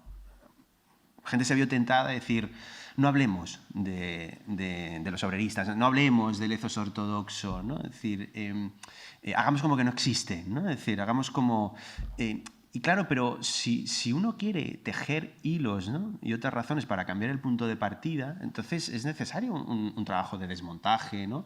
Y convengámoslo, de articulación de elementos heterogéneos y ambivalentes en una lógica diferente. Y eso solo se puede hacer prestando atención al objeto de estudio y otorgándole dignidad teórica y política, digamos, ¿no? Si no, pues como la charla de la cultura de cancelación, los cancelamos y se ha acabado, digamos, ¿no? He ganado porque tengo un Twitter limpio de no sé qué. Sí, pero eso no vale, digamos, ¿no? Si hay que disputar un determinado sentido común, lo primero, digamos, ¿no? Es a lo Gramsci, ¿no? Interrogando por la espalda, digamos, es decir, y con referentes compartidos en ese sentido. Es decir, y yo creo que ese debate podría ser eventualmente, no creo que vaya a ser, pero podría ser eventualmente productivo en el sentido de que hay muchos referentes compartidos, entonces la película cambia. Porque no es el dibujar un campo del antagonismo. Ese sería el libro fácil. Los neoprogres, de los neorrancios, de los no sé cuánto y tal. Entonces entramos en una batalla en la que nunca terminamos. Pero no es afianzar los campos del antagonismo y del enemigo interior. Es desanudarlos. Entonces cuando lo desanudas te abres a lo insólito. Y si te abres a lo insólito pueden pasar cosas distintas, digamos, ¿no? Y el humilde gesto es ese, ¿no? Por eso el ir atrás. Hemos leído los mismos libros de Marx, los mismos libros de Lenin, los hemos leído al mismo Owen Jones, al mismo de cuánto tal, pero lo leemos diferentes. Bueno, pues, y sobre todo otra pregunta, ¿por qué leemos como leemos? ¿por qué leemos como leemos? Es que aquí hay algo fundamental, ¿no? Es decir, ¿no? ¿Qué estás buscando en esa lectura, ¿no? Es decir, esta es una pregunta política, ¿no? Fundamental, que parte de unos presupuestos muy concretos, ¿no? Ahí. Jo et volia preguntar una cosa. Llegia el llibre amb molt d'interès i m'interessen molt aquests aspectes identitaris, no? Però jo a la vegada d'intentar explicar el per què aquestes dificultats per articular uns projectes d'esquerra i anar-los a buscar amb els obstacles dins els mateixos pensaments dels grups d'esquerra, els corrents d'esquerra, em demano si en realitat el nucli està aquí o està en un altre tema que des de fa temps li dono voltes i realment m'obsessiona. I és el següent. I és un inconscient que fins i tot l'esquerra li costa molt reconèixer, que és típic de la nostra època, com a contemporanis. I és que el neoliberalisme, encara que es proclami, com diria jo, positiu, en el fons és terriblement nihilista. Un nihilisme no nietzscheà, sinó més aviat banal, però que ha entrat en el cervell de tothom. És a dir, la famosa frase de Margaret Thatcher: no hi ha alternativa. La dreta ho té més que assumida, però jo fins quin punt me demano l'esquerra ha netejat això? Ho ha netejat? Perquè em sembla que el camp polític, precisament, està fragmentat perquè no es vol fer front directament a això. És una pregunta que volia fer. Voilà. No, que no voy a responder, obviamente. Pero me interesa un montón esta relación entre neoliberalismo y nihilismo, ¿no? Porque el título, Los Olvidados, ¿no? La idea de los olvidados, vamos a ver,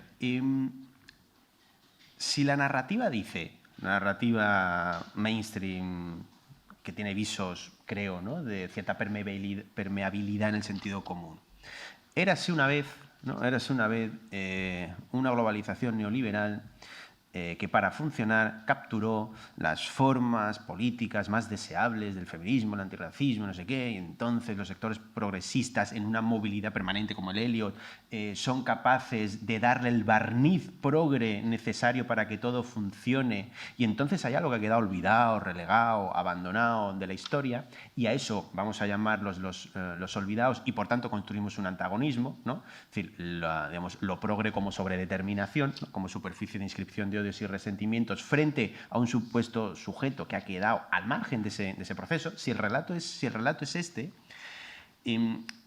para mí políticamente esto significa, creo, la politización de la crisis de las clases medias post-2008 en un sentido reaccionario. Digamos, este sería un proyecto político, ¿no? El problema de la izquierda obrerista es que le parece que es un buen punto de partida, porque dice que la interna reaccionaria, ¿no?, habla de los problemas reales de la gente. Uno se levanta y es un machista, es un racista, pues esos son sus problemas reales cada día, ¿no? Entonces, ¿no? Es decir, no es que ha construido un espacio donde politizar determinados dolores sociales y malestares, ¿no?, sino que por eso es una izquierda reaccionaria, porque se mira en el espejo conservador, porque temiéndose encontrar eso con lo que quiere confrontarse, finalmente, ¿no?, acaba engulléndolo, digamos. Aquí también hay mucho de inconsciente en esta dimensión. Entonces, cuando se construye, hablo de la construcción política, la construcción de pueblo desde una lógica desigualitaria, no hago sociología, pero cuando se construye los olvidados como un sujeto político que ha tomado un valor de nada, a mí me parece que el horizonte post-2008 es un horizonte de crisis fuerte de las clases medias.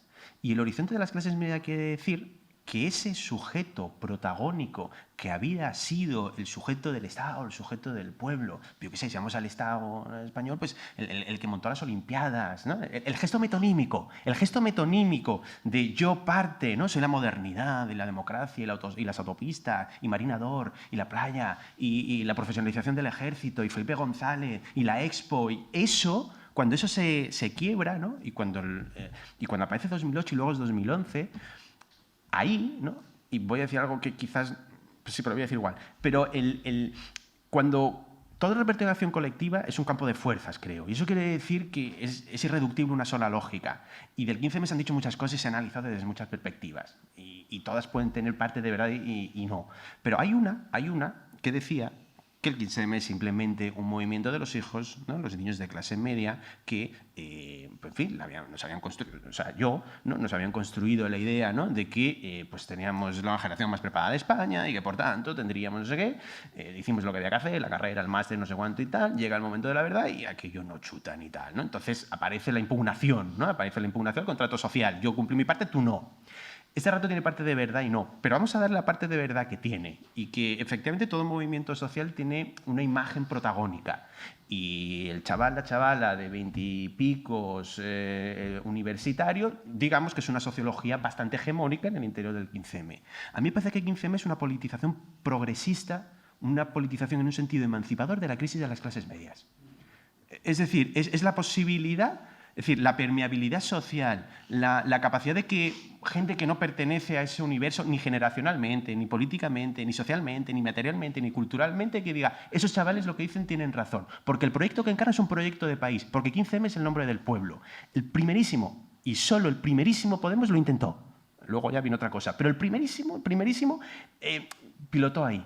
Entonces, a mí lo que me parece... que lo que estamos asistiendo es a una politización, digamos, de esa dimensión nihilista de la construcción de un sujeto, los olvidados, que abandonados a su suerte, en la incapacidad, es decir, tratando de que vuelva a regir el gesto metonímico para parte que se afirma en tanto que particularidad, es decir, una clase media la quieren redimir, quiere que vuelva a regir la igualdad de oportunidades, quiere que vuelva a regir el mérito. Hay una transferencia liminal de odio hacia los de abajo, hacia el de al lado. Por eso contra las minorías, por eso contra las mujeres, por eso el Black Mother Lies, por eso no sé qué, porque es un estatuto simbólico que se desgarra. Y yo creo que ahí hay una dimensión muy fuerte en esa posición, digamos, ¿no? Ojo con la crisis simbólica y no solo material de las clases medias. Ojo cuando el anhelo de integración en un orden no ocurre. Y en mi opinión, si no existe una politización en un sentido progresista emancipatorio de eso, las formas monstruosas solo pueden seguir y continuar replicándose, digamos, porque es un vacío, porque hay algo, ¿no? que exige, creo, digamos, porque no es que sean nada, es que han tomado el valor de la nada. Es decir, es el speech de Le Pen, el speech de Trump, ¿no? De lo vacío, de lo relegado, del tal. O sea, es muy fuerte. Y de repente, si yo te doy un estatuto simbólico en torno a la raza, en torno al género, en torno al nativismo, mucho mayor, ¡wow! O sea, eso prende, eso genera, digamos, ¿no? Por eso no es contra los olvidados su sociología, que es un fetichismo sociológico el que tal, sino con esa construcción, ¿no? de pueblo, y existen otras posibles. Es lo único que puedo decir de la relación nihilismo y neoliberalismo, lo otro o sea, pero en relación a esto, digamos. Pero te agradezco la reflexión porque me parece muy interesante. Sí. Bueno, muchas gracias, Antonio, por escribir este libro. La verdad que me parece, además del rigor con el que está hecho, desde que intenta levantar otro aliento de un pensamiento no especulativo. Y tendría muchísimas preguntas que hacerte en relación al libro, pero creo que no es el momento para dialogar en torno a ellas. Solo quería hacer una que se toca con algo que has planteado al comienzo y que ahora recuperabas, justamente al calor de ese movimiento, de esa energía deseante y de esa esperanza que se articulaba en el 15M, cómo hubo reiterados intentos, diríamos, o una cierta fascinación incluso por hacer importaciones sin pensar, si se quiere, quizás la complejidad de toda traducción, de ciertas articulaciones del pensamiento latinoamericano, como es aquella idea o fascinación con el significante vacío de un autor que conoces bien porque has escrito en torno a él, ¿no?, de Ernesto Laclau, y cómo parece que aquella articulación del significante vacío en esta genealogía de esas otras materialidades, de esos restos, no solo los olvidados, aquellos que dicen yo soy el olvidado, sino también en esos restos, en esos fragmentos que se acumulan en los pliegues larvarios de las historias, que nunca es una, y nunca es una voz, sino más bien muchas veces murmullos, ruidos, que no saben articularse como voz y sí saben también hacerlo, ¿no? Y aparecen como cuerpos múltiples. Pareciera ahora, no sé si algo de esa herida de la que hablabas también es una herida de darte gramáticas políticas, ¿no?, de cierta insuficiencia, o cómo harías una mirada crítica a otros desarrollos propios que has hecho.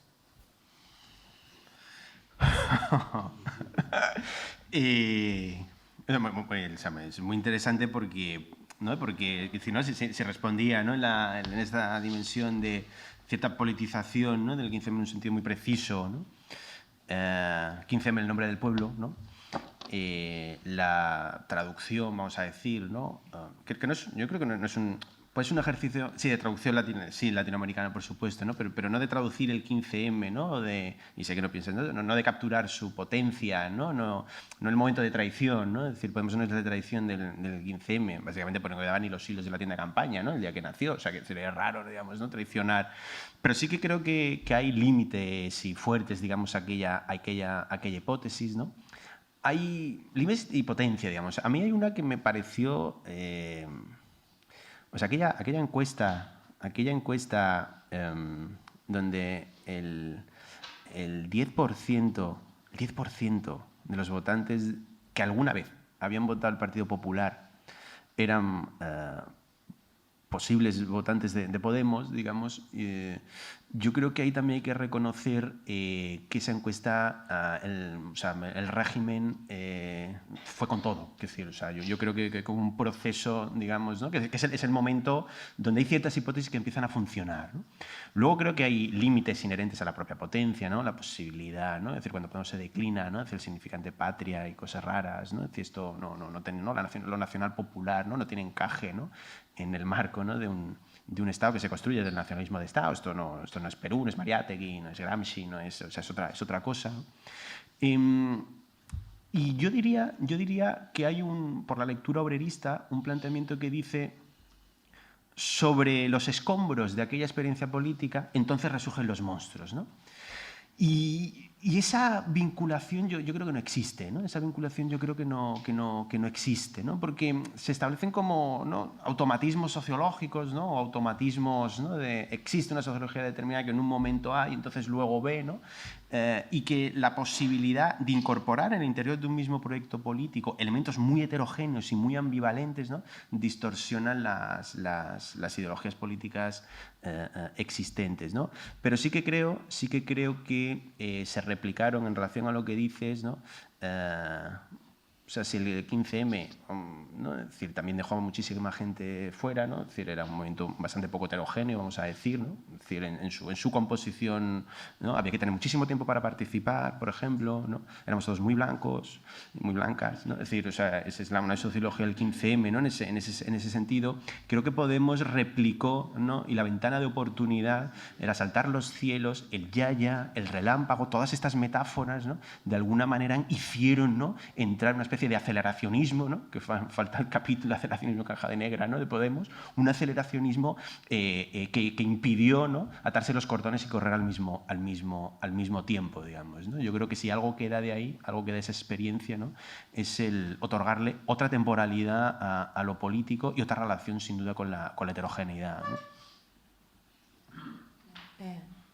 Bueno, buenas tardes, gracias, un placer escucharos. Yo soy de las que vengo por el título del libro, las inquietudes personales y en parte también la confianza en quien lo recomendaba. por la falta de tiempo y espacios para estas reflexiones. Venía con muchas ganas de escuchar a gente que ha tenido tiempo a detenerse, reflexionar.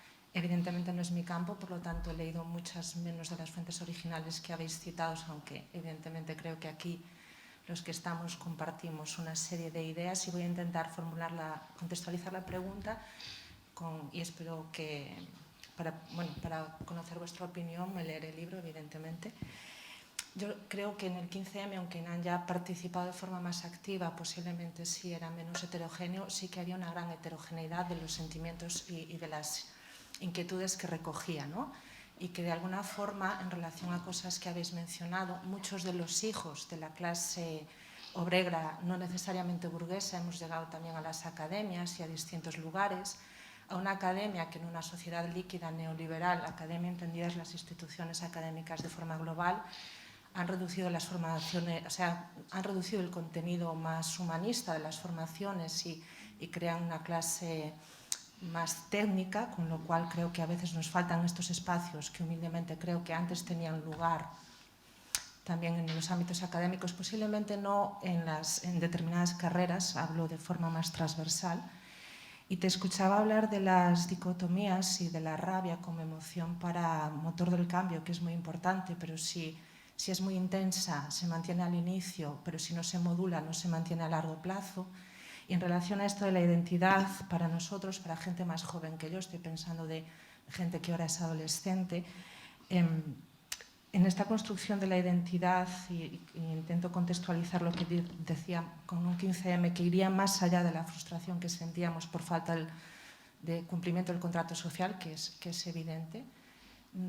Cosas como decir qué lugar ocupo en el consumo, pero no plantearnos, por ejemplo, qué lugar ocupo en los distintos niveles de producción, no es también una dicotomía que tendríamos que poder superar para hablar desde la izquierda también como ciudadanos, como sujetos políticos, como en términos de gestión, modelos económicos que puedan incluir la justicia social en el modelo de economía, trasladar los cambios a otras instituciones, porque estamos en otros lugares, personas que nos sentimos orgullosas de nuestras raíces, que entendemos desde ahí nuestra identidad, pero que a lo mejor a la hora de trasladársela a los jóvenes que nos siguen o a nuestros hijos, necesitamos un futuro con unas identidades más amplias, entendiendo los distintos lugares desde donde tomamos las decisiones, más allá de qué lugar ocupo en el consumo, qué lugar ocupo en la producción.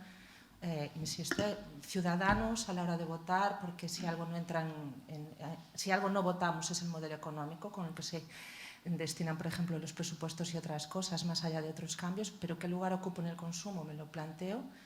El modelo neoliberal posiblemente no desaparezca de hoy para mañana en una sociedad. Yo vengo aquí porque necesitaba escuchar más allá de tweets que se me cruzan, lecturas que puedo hacer, pero no tengo el tiempo para detenerme, ¿no? Por ejemplo, como tú al escribir el ensayo, que es una delicia poder escuchar a alguien que ha tenido tiempo y espacio a la reflexión, pero en este modelo de comunicación nos comunicamos también con aquellos otros que se sienten un poco a veces alejados de esta parte de la izquierda. No sé si me he explicado bien o si la pregunta tiene sentido. Sí. Me la formulé escuchando, ¿sí? Y muchas gracias. No. Gracias a ti por darle el tiempo para la reflexión, ¿no? Es decir, hay un montón de cuestiones, pero hay una que me interesa, porque quizás, sintiendo, hay como un hilo de lo que has planteado, no sé si quieres decir algo, Valentín, que tiene que ver, ¿no?, con esa relación consumo-producción, ¿no?, con el lugar de la politización de... Hay una crítica al 15M que se suele hacer, que viene a decir algo así como el 15M se quedó en las puertas de los centros laborales, ¿no? Entonces volvemos otra vez, ¿no? Es un movimiento cultural, pero no politiza lo material, porque no sé cuánto, porque tal, y entonces aparece una cierta esencialización de una determinada sociología, de unos intereses, etc. Y desde esa perspectiva, o sea, yo creo, a mí se me hace difícil pensar, ¿no?, o he tenido y tengo serias dificultades, ¿no?, para ver cómo es posible verificar el dolor material en los espacios de sociabilidad laboral. Es decir, eso no quiere decir digamos que las luchas en los centros de trabajo no sean necesarias. Eso no quiere decir... Lo que quiere decir son las serias dificultades para construir una identidad, una identificación, ¿no? un epicentro, un lugar, digamos, ¿no? Desde el que relatarnos, desde el que narrarnos, que dé sentido, ¿no? O que se proyecte como un universal, como una emancipación por venir, ¿no? En el interior de los centros laborales. Eso no quiere decir que las huelgas contra el clima no entran dentro de los centros de trabajo. Anda que no entra la transición energética. Eso no quiere decir que las Kellys no entran en los centros de trabajo. Eso no quiere decir que las huelgas del 8M no entran en lo reproductivo, productivo en el interior de los centros de trabajo. Eso no quiere decir que solo entonces la huelga del metal, del CAD y los de la Nissan, entonces eso sí y lo otro no. Es decir, creo que en el marco, ¿no? de las transformaciones laborales, ¿no? Y de la extensión de los procesos de valorización, ¿no? al conjunto de la sociedad, la posibilidad de verificar los dolores materiales no siempre se dan de manera directa, ¿no? En relación, ¿no? al lugar concreto que ocupo, digamos, ¿no? De ahí eso que decía, ¿no? La frasecilla esta de la fragilidad identitaria de nuestras sociedades, ¿no? Y en ese sentido, ¿no? Me parece que hay algo interesante a explorar por ahí, ¿no? Esto que dices de la afectividad, ¿no? de la composición, digamos, el privilegio de los afectos en el 15M es por ese lugar de anonimato. No sé quién es, de dónde viene, qué hace, quién es, a quién representa, cuáles son sus intereses, qué quiere, ¿no? Es decir, claro que no se iba a resolver nada, pero esas asambleas o esa forma que adopta esa representación colectiva es justamente porque no me viene dado institucionalmente, porque no me viene dado por identidad, porque no me viene dada por ningún automatismo, ¿no? el juntarme con un igual. Entonces hay que componer algo. A algunos esto le parece una veleidad culturalista para quien tiene intereses afectivos, entonces una cosita así medio rosa, rara, frente a la levedad del no sé cuánto y tal, y entonces es no entender, ¿no? Que además es muy curioso, ¿no? Porque construyen, ¿no? Un patrón de clase según el cual, o sea, la contradicción es terrible. Resulta que las luchas culturales, como están engarzadas en la lógica de la globalización capitalista, pueden verificar su dolor y construyen a los olvidados como el lumpenproletariado al que más le niega la capacidad de verificar el dolor. Pero entonces, o sea, ¿en qué quedamos? Es decir, eso que llaman los olvidados es lumpen, es aquello que porque no tiene contacto, ¿no? con los medios de producción, porque no está en el interior de las relaciones productivas capitalistas, de poder verificar. Es decir, es una comprensión paradójica, ¿no? En el libro varias veces voy señalando, digamos, como distintas paradojas, ¿no? Porque a veces ahí se resuelve algo, ¿no? Digamos, como apunte un poco a la reflexión que hacías. No sé si quieres... Sí, al hilo de, no sé,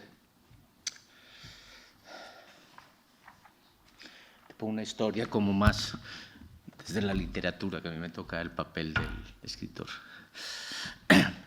Yo en el libro explico que mi padre era como el estereotipo del sindicalista adusto, que te lo ibas a encontrar en la huelga cogiendo al jefe de los pulgares y sacándolo por la ventana, algo que para mí no tenía ningún tipo de romanticismo, porque eso quería decir que mi padre iba a estar en el calabozo durante una semana y no era nada nice ir al cole y decir, ¿dónde está tu padre? Y tu padre está en la cárcel. Eso no molaba nada, ¿vale? Pero a mi padre le despidieron cuando tendría como 50 años, así, ¿no? Y ahí en el libro lo explico, ¿no? Y el tío no sabía nada, no sabía qué hacer. ¿Sabes?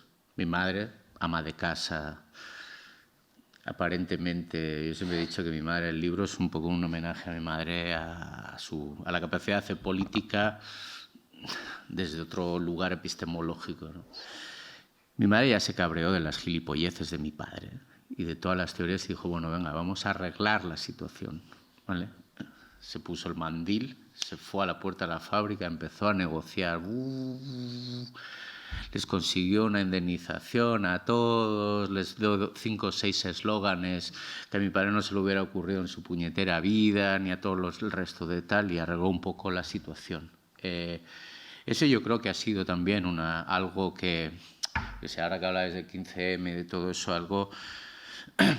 imposible que creo que ha sido una de las variables de los olvidados que se ha sacado del tablero, ¿no? Que es por un lado la violencia, por otro lado la impotencia, ¿sabes? Las dos cosas a la vez, ¿sabes? La violencia y la impotencia, te explicaba esa historia en el sentido de que casi que puede funcionar como una alegoría de que siempre vi en el libro, lo explico, ¿no? Como, y luego después cuando pasó eso, que me arregló toda la situación, mi padre se deprimió. Claro, joder, había estado toda la vida formándose para ser un soldado de la revolución y cuando llega la revolución se resfría o random, ¿me entiendes? Viene la señora que está en casa a arreglar el tema, ¿sabes? Que no había dicho la palabra revolución en su vida, pero vino a hacer, no una revolución, a solucionar todo eso. Entonces, creo que en el 15M una de las cosas que sale un poco del tablero es eso, ¿no? ¿Qué pasa con la violencia? ¿No? ¿Qué pasa con la violencia? Una parte de la violencia constitutiva de la clase obrera, ¿sabes? Y al mismo tiempo, ¿qué pasa con la sensación, con la frustración y con esa cierta impotencia? Yo creo que, bueno, hoy podemos verlo, ¿no? O sea, toda impugnación gramatical, y el 15M podría ser considerado en una parte importante o incluso podría ser considerado en su parte más interesante como una impugnación gramatical, tiene que desestimar o resignificar algunas palabras. Creo que aquí una de las cosas por la cual podríamos evaluar, si es que tenemos que hacerlo, tampoco tenemos que hacerlo el 15M, por los conceptos que o resignificó mal o ni siquiera tocó, ¿sabes? Por ahí yo creo que hay... A mí más que de identidad o de cosas así que me parecen como palabras como un poco pesadas, ¿sabes? O sea, yo creo que la clase trabajadora o la gente o sea, el peso de todos esos conceptos, de esas palabras, ¿sabes? Que conllevan imágenes, tal, a mí se me hace muy pesado eso, lo tengo que decir, se me hace muy pesado, se me hace como una gramática muy dura. Me parece más grácil, por decirlo así, esas situaciones, esas palabras que definen y no definen, ¿no? Antes Andrea dijo una cosa muy bonita que tenía que ver con lo que me hubiera gustado decir antes con lo de Valesini, que es la capacidad de articular y no articular, ¿sabes? O sea, eso yo creo que es muy importante, ¿no? La capacidad de articular y de no articular, la capacidad de generar una violencia inusitada al mismo tiempo de paladear una cobardía suprema, ¿sabes? O sea, esa es donde las imágenes se hacen un poquito menos pesadas. Yo creo que Antonio atiende eso y por ahí es donde me parece que... Yo no sé si hay una necesidad de trazar un retrato, ¿no? Otra palabra que ha dicho Andrea muy bonita es la noción de restos, ¿no? Los restos. Pues los restos, ¿sabes? Que es también, no solo es lo que queda. Al decir derridiano, los restos también serían aquello que impide a las cosas cerrarse en una identidad, ¿no? O sea, no es solo lo que queda después de un proceso, ¿no? El resto, la restancia que le llama Derrida, que es un concepto a mí muy bonito, aunque yo no soy un gran derridiano, pero la idea de restancia de que es el resto, no es aquello que queda después de una devastación, sino que el resto es lo que impide a las cosas cerrarse, hacerse como identitarias, ¿no? Creo que en el 15M también hubo, yo qué sé, muchas palabras que quedaron o mal leídas o directamente desestimadas, ¿no? Y precisamente seguramente eran las palabras que eran más, que generaban más contradicción, que era más difícil comerse, ¿no? Yo creo que una lectura a lo mejor política posterior de 15M ya no se trataría tanto de resignificar como de poner otra vez en el centro del discurso alguna terminología que quedó ahí como...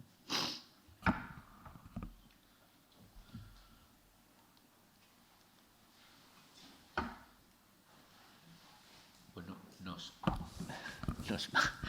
muchas gracias por venir. Vámonos a tomar unas cañas, ¿no? Gracias por venir, de verdad. Muchísimas gracias.